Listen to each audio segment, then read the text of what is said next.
আলাইকুম প্রিয় দর্শক, আশা করি সবাই ভালো আছেন। তা আমি আলহামদুলিল্লাহ ভালো আছি।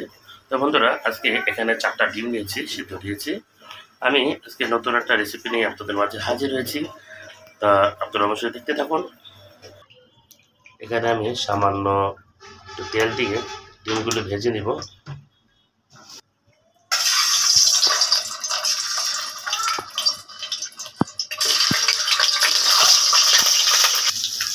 ডিমগুলো ঠিক এইভাবে ভেজে নিতে হবে, হলুদ ছাড়াই ভেজে নিলে অনেকটা ভালো দেখা যাবে। আমার ভাজা অলরেডি শেষ হয়ে গিয়েছে।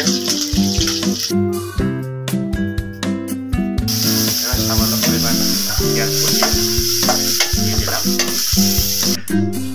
আমি এখন এখানে দিয়ে দিব তেজপাতা, গরম মশলা, দারচিনি, লং এবং রোস্ট মশলা।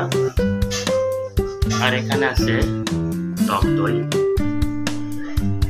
এখানে আছে বাদাম বাটা, আদা রসুন বাটা এবং সরিষা হলো পেঁয়াজ বাটা। এখন সব এগুলো আমি এক এক করে দিচ্ছি।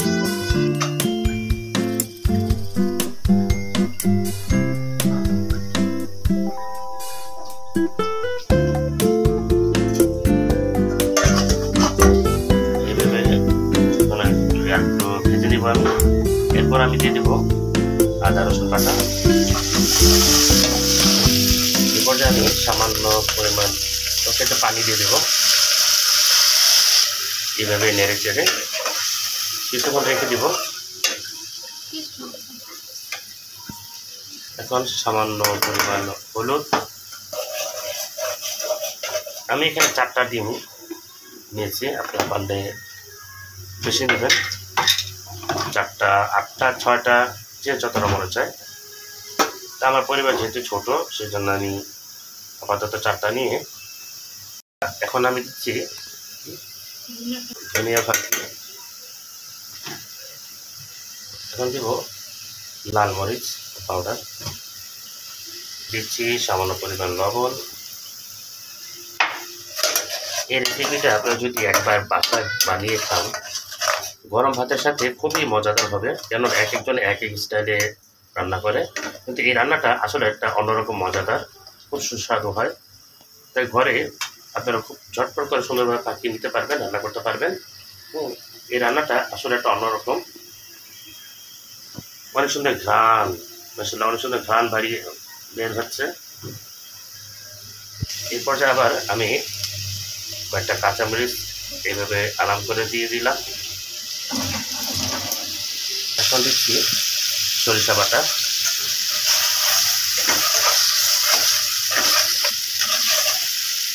সরিষা বাটা দিয়ে হালকা একটু নাড়াচাড়া করে নিলাম। তারপর দিচ্ছি পেঁয়াজ বাটা, তারপরে দিচ্ছি বাদাম বাটা,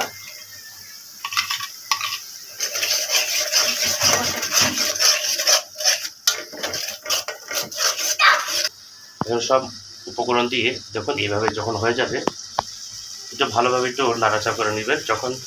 এখন আমরা দিয়ে দেবো টক দই। টক দই দিয়ে একটু ভালোভাবে নাড়াচাড়া করে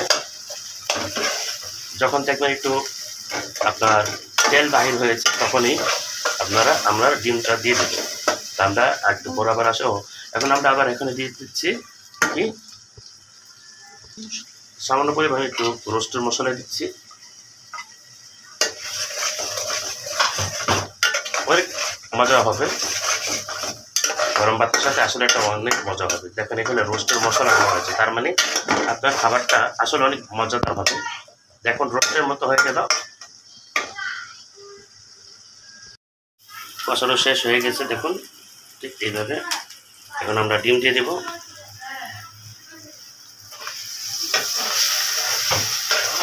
নেড়ে চেড়ে সামান্য পরিমাণ পানি দিয়ে দিলাম।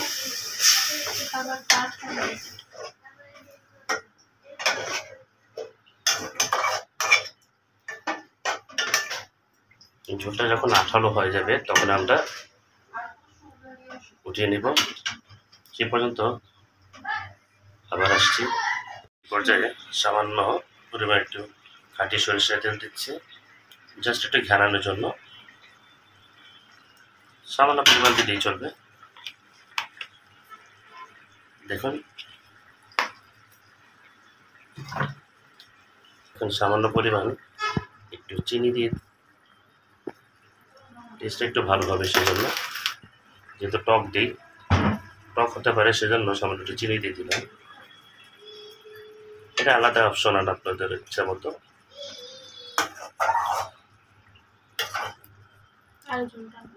ঝোলটা একটু টানবে, তারপরে আবার দেখাচ্ছি আপনাদের।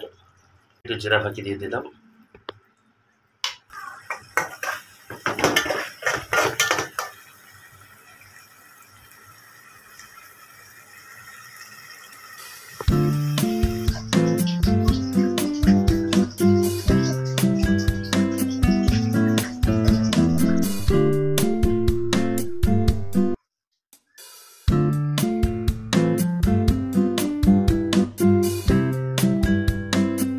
হয়ে গেল চটপট ডিম সরিষা।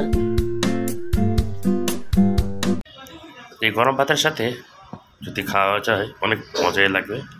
তাই ভিডিওটা যদি ভালো লাগে থাকে অবশ্যই চ্যানেলটিকে লাইক কমেন্ট করে জানাবেন, শেয়ার করবেন। আর আমার নতুন নতুন ভিডিও পেতে অবশ্যই চ্যানেলটিকে সাবস্ক্রাইব করে পাশে থাকবেন। তাহলে আজকের মতো বিদায় নিচ্ছি। আল্লাহ হাফেজ।